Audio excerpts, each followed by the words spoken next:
ou pas. Alors, moi, d'entrée de jeu, je vous le dis, au Parti québécois, nous sommes féministes. Que ce soit les hommes ou les femmes membres du Parti québécois, nous sommes féministes. Et nous avons fait, dans le fond, nous faisons la preuve que être féministe, c'est poser des gestes. Et c'est là-dessus qu'on interpelle aujourd'hui la ministre. Il faut poser des gestes lorsqu'on se dit ministre de la Condition féminine et poser des gestes qui sont de réels avancements pour les femmes. À date, ce que ce gouvernement-là a fait, entre autres, la coupure dans les CPE. Vous savez, les CPE, ce que ça a fait au Québec, c'est bien sûr, ça a fait diminuer le taux de pauvreté des femmes de 36 à 22 %. Ça a fait en sorte d'augmenter le revenu des femmes de 80 %. C'est quand même pas rien. Et ça a changé la vie de bien des femmes au Québec. Mais ce gouvernement-là, et la ministre de la Condition féminine l'a reconfirmé hier, a dit que sa priorité pour elle, c'était beaucoup plus les garderies privées. Les garderies privées, c'est retourner 20 ans en arrière où les femmes n'avaient pas de protection en matière d'emploi, n'avaient pas de protection de régie des rentes, parce qu'en garderie privée, il n'y a pas ces protections que nous donnent les CPE pour les femmes.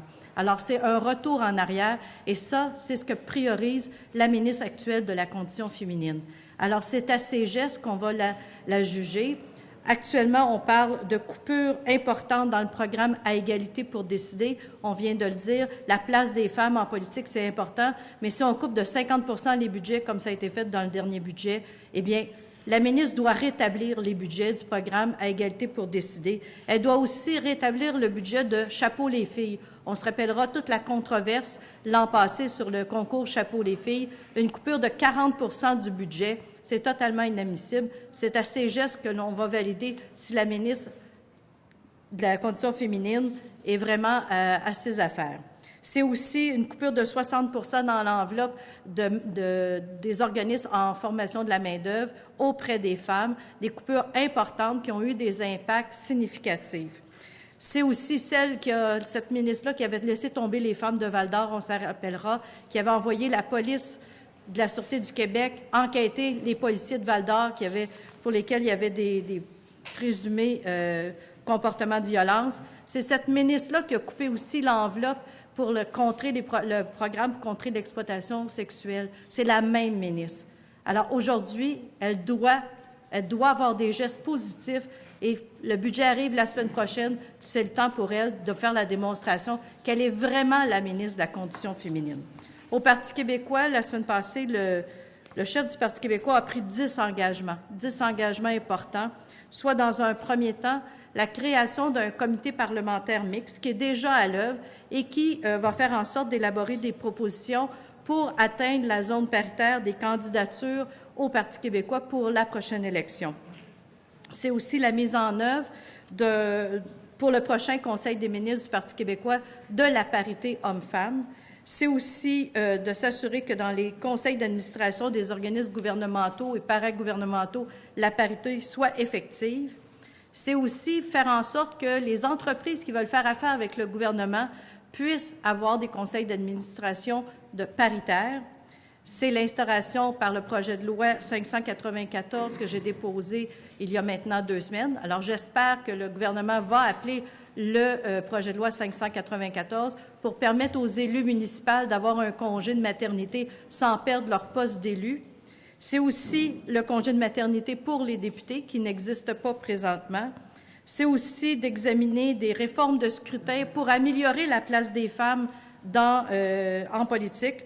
C'est l'instauration d'un programme d'aide à domicile pour soutenir les élus et les élus qui ont des jeunes enfants dans leurs tâches familiales, parce que partir 3 jours à Québec pour bien des élus, c'est un frein à à aller en politique active, et aussi avoir un service de garderie pour répondre aux besoins de nos participants lors de nos conseils nationaux.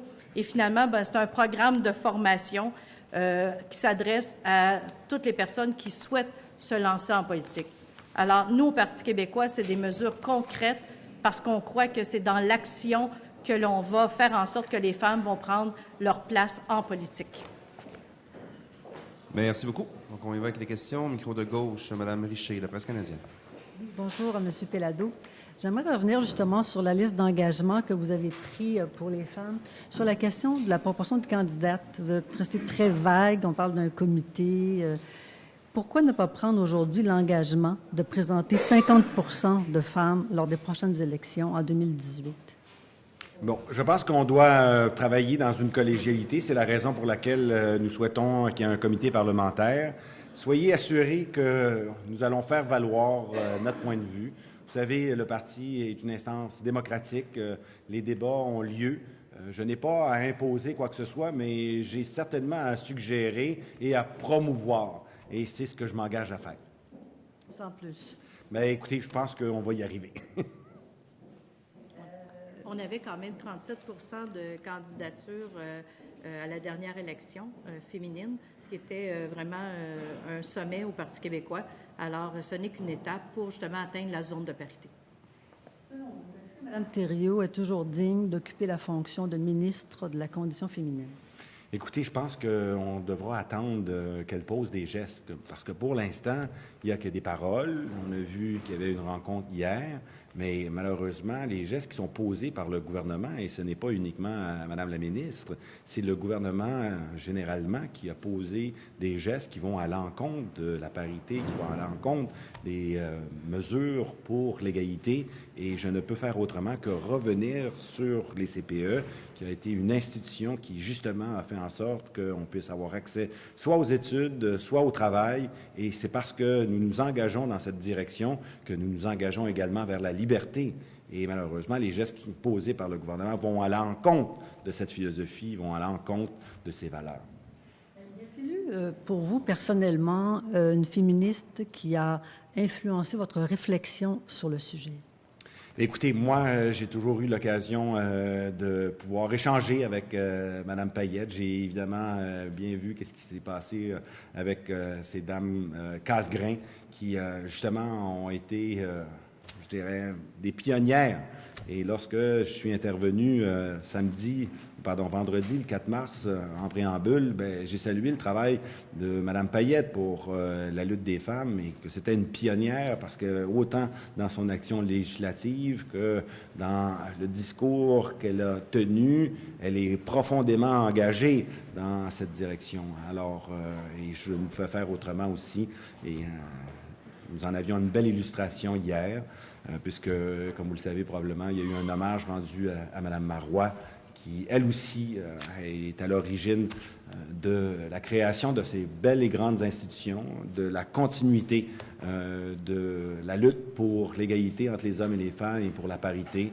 Et elle fut évidemment la première ministre du Québec. Merci. M. Bella-Serino, le devoir. Mme Poirier, M. Pellado.